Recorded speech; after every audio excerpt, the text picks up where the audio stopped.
বৃষ্টির দিনে খিচুড়ি খেতে কার না ভালো লাগে। আসসালামু আলাইকুম এভরিওয়ান, ওয়েলকাম করছি আমার নতুন আরও একটি ভিডিও দেখার জন্য। আশা করছি সবাই ভালো আছেন।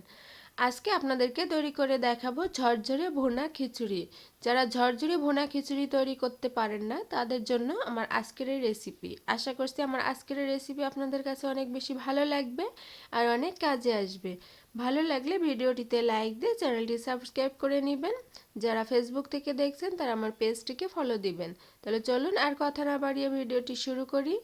এখানে প্রথমেই আমি সরাসরি রান্নাতেই চলে এসেছি। এর জন্য চুলায় প্যানে তেল দিয়ে দিচ্ছি 2 টেবিল চামচ। আর এখন এখানে আমি খিচুড়িতে আলু দিব। এর জন্য 2টি বড় সাইজের আলু এরকম করে কেটে নিয়েছি, এরকম বড় বড় করে। এখন এটি ভেজে নিব। একটু ব্রাউন কালার হয়ে আসলে এটি আমি এখন উঠিয়ে নিচ্ছি। এখানে কিন্তু লবণ হলুদ কোনো কিছুই আমি ব্যবহার করি নাই।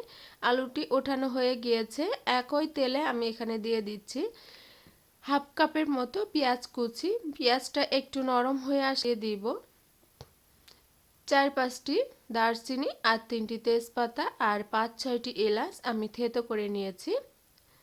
নিয়ে একটু ভালোভাবে কষিয়ে নিয়ে এখানে এখন দিয়ে দিচ্ছি 1 টেবিল চামচ রসুন বাটা আর 1 টেবিল চামচ আদা বাটা দিয়ে আবারও খুব ভালোভাবে কষিয়ে নিচ্ছি আর কাঁচা গন্ধটা চলে যাওয়া পর্যন্ত।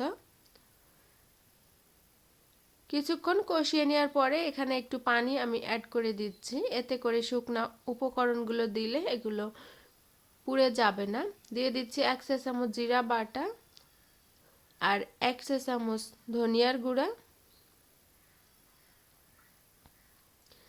আর দিয়ে দিচ্ছি 1 চা চামচ সাদা গোলমরিচের গুঁড়া। আপনাদের কাছে না থাকলে কালো গোলমরিচের গুঁড়াটাও দিয়ে দিতে পারবেন। দিয়ে আবারও খুব ভালোভাবে একটু কষিয়ে নিচ্ছি। নেওয়ার পরে এখানে আরও একটু পানি আমি অ্যাড করে দিচ্ছি, এতে করে মশলাটাও খুব ভালোভাবে কষানো হবে। আর পরবর্তীতে যে মশলাগুলো দেব সেগুলো এখন দিয়ে দিচ্ছি 1 চা চামচ হলুদের গুঁড়া আর দিয়ে দিচ্ছি 2 চা চামচ শুকনো মরিচের গুঁড়া। আপনারা চাইলে ঝালের পরিমাণটা বাড়িয়ে কমিয়ে নিয়ে নিতে পারবেন। দিয়ে দিচ্ছি স্বাদ মতো লবণ। এখানে লবণটা একটু আমি বেশিই দিয়েছি, তার কারণ খিচুড়িতে যখন আমরা চালটা দিব তখন লবণের পরিমাণটা একটু কম দিলেও কোনো সমস্যা হবে না।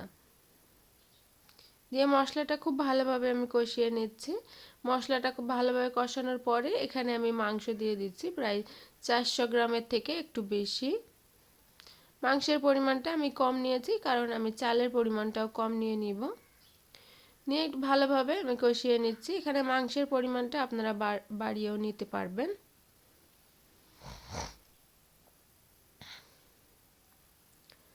মাংসটা কিছুক্ষণ কষানোর পরে এখানে আমি এখন দিয়ে দিচ্ছি ভেজে রাখা আলুটা। দিয়ে আলু আর মাংসটা খুব ভালোভাবে কষিয়ে নিচ্ছি। এখন এখানে আমি ঝোলের পানি দিয়ে দিচ্ছি। যেহেতু এটা মুরগির মাংস তাই এটি রান্না করতে বা কষানোর বেশি সময়ের প্রয়োজন হবে না। আর যেহেতু খিচুড়িতে দেব এজন্য বেশি কষানোর কোনো প্রয়োজন হবে না। পরিমাণ মতো পানি দিয়েছি। এখানে আমি 3 কাপের মতো নর্মাল পানি দিয়ে নিয়েছি। নিয়ে মশলাগুলো পাতিলের গায়ে থেকে ছাড়িয়ে নিয়ে এখন ঢাকনা দিয়ে ঢেকে রান্না করে নেব যতক্ষণ না পর্যন্ত পানিটা শুকিয়ে রান্নাটা প্রায় হয়ে যায়। এর ভেতরেই আমি চালটি আর ডাল রেডি করে নেব। এর জন্য প্রথমে আমি এখানে নিয়ে নিচ্ছি হাফ কাপ পরিমাণ বুটের ডাল আর নিয়ে নিচ্ছি 1 কাপ পরিমাণ মসুরের ডাল। এখানে আপনারা চাইলে বুটের ডালটা স্কিপ করতে পারবেন, শুধুমাত্র মসুরের ডাল দিয়েও রান্না করতে পারবেন। তবে ডালটা একটু ভিন্ন বা কয়েক প্রকার দিলে খিচুড়িটা খেতে বেশি ভালো লাগে। এখন এই ডালটি আমি খুব ভালোভাবে ধুয়ে নেব। আমি ডাল আগে থেকে ধুয়ে নিচ্ছি কারণ ডালের ভেতরে অনেক ময়লা থাকে, এজন্য চালের সাথে যাতে মিশে না যায় এজন্য আগে থেকে ডালটা খুব ভালোভাবে আমি ধুয়ে নিচ্ছি। ডালটা খুব ভালোভাবে ধোয়া হয়ে গিয়েছে। এখন এইখানে আমি অ্যাড করে দিব 3 কাপ পরিমাণ চিনি গুঁড়া পোলাও চাল।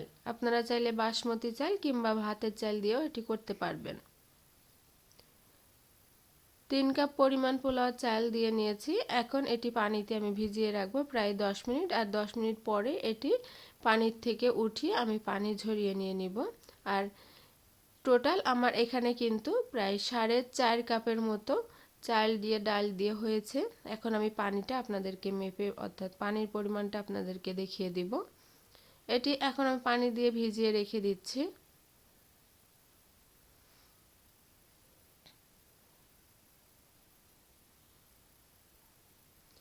এখন আমি পানির পরিমাণটা আপনাদেরকে দেখিয়ে দিচ্ছি। আমি যে কাপে চাল নিয়েছিলাম সেই কাপেরই পানি নিয়ে নিচ্ছি, ডাবল পরিমাণ, অর্থাৎ 4.5 কাপ চালের জন্য আমি এখানে 10 কাপের মতো পানি নিয়ে নিচ্ছি। আর এই পানিটা আমি গরম করে নেব। পানিটা গরম হতে দিয়ে আমি চলে এসেছি মাংসের দিকে। মাংসটা প্রায় রান্না হয়ে গিয়েছে, দেখতে পাচ্ছেন ঝোলটা অনেকটা শুকিয়ে গিয়েছে। এখন এটি আমি চুলা থেকে নামিয়ে নিয়ে নিব।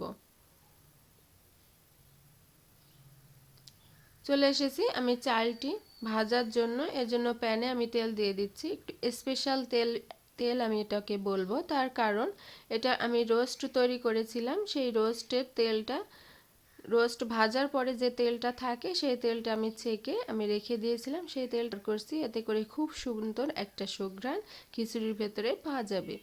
তেল গরম হয়ে গেলে এখানে আমি দিয়ে দিচ্ছি 1/2 কাপের মতো পেঁয়াজ কুচি। এই চালের জন্য এখানে শুধুমাত্র আমি পেঁয়াজটা ব্যবহার করব। আর এই পেঁয়াজটা এখন গোল্ডেন কালার করে ভেজে নিয়েছি।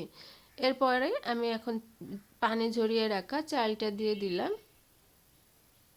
দিয়ে এই চালটা আমি খুব ভালোভাবে ঝরঝরে করে ভেজে নিব। খিচুড়ি ঝরঝরে হওয়ার জন্য কিন্তু পানির পরিমাণটা অবশ্যই ম্যাটার করে। পানির পরিমাণটা আপনারা মেপে দিবেন, দেখবেন যে কোনো খিচুড়ি যে পাতিলে রান্না করেন না কেন খিচুড়িটা ঝরঝরে হবে। এখন এখানে আমি দিয়ে দিচ্ছি স্বাদ মতো লবণ। আর লবণ দেওয়ার আগে অবশ্যই খেয়াল রাখতে হবে, মাংসে কিন্তু আমরা লবণের পরিমাণটা একটু বেশি দিয়েছিলাম।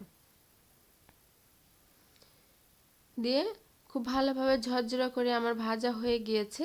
এখন এই পর্যায়ে আমি এটি রাইস কুকারে রান্না করে নেব, তাহলে খিচুড়িটা আরও বেশি ঝরঝরে হবে। আপনাদের কাছে রাইস কুকার না থাকলে আপনারা পাতিলে রান্না করতে পারবেন। সেই ক্ষেত্রে পানির পরিমাণটা কিন্তু আপনাদের অবশ্যই মনে রাখতে হবে যে ডাবল পরিমাণ পানি আপনারা দিয়ে নেবেন। যে পাত্রে চাল নিয়ে নেবেন সেই পাত্রে ডাবল পরিমাণ পানি নিলে আপনাদের খিচুড়িটা পারফেক্ট ঝরঝরে হবে। রাইস কুকারে চালটা দিয়ে দিলাম। আর এখন দিয়ে দিচ্ছি মাংস রান্না করাটা, দিয়ে একটু মিশিয়ে নেব। মিশিয়ে নেওয়ার পরে এখানে যে 10 কাপ পানিটা আমি ফুটিয়ে রেখেছিলাম সেটি এখানে আমি দিয়ে দিচ্ছি। দিয়েই একটু নেড়ে চেড়ে মিশিয়ে দিয়ে আমি রাইস কুকারে বসিয়ে দেব।